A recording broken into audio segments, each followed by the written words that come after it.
دوسری سیاسی جماعتیں صرف اقتدار کے لیے سیاست کرتی ہیں، امیروں کو مزید امیر اور غریبوں کو غریب کرنا چاہتی ہیں۔ بلاول وزیر اعظم بنے گا تو غریبوں کے لیے لڑے گا۔ آصفہ بھٹو کہتی ہیں 8 فروری کو G D A B D A نہیں صرف تیر چلے گا۔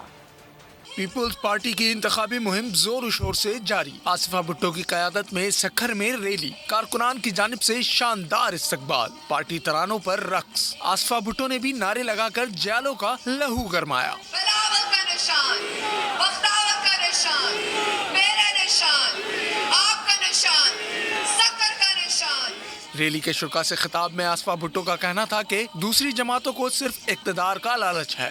بلاول بھٹو عوام کو حقوق دلوانا چاہتے ہیں۔ 8 فروری کو تیر پر مہر لگائیں، بلاول کو وزیر اعظم بنائیں۔ انشاءاللہ تعالی 8 فروری جیت آپ کی ہوگی، جیت عوام کی ہوگی، جیت پیپلز پارٹی کی ہوگی۔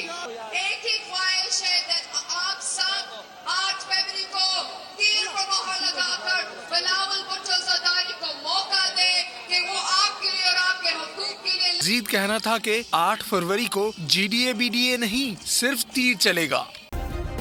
سبسکرائب کریں اور بیل دبائیں تاکہ کوئی خبر رہ نہ جائے۔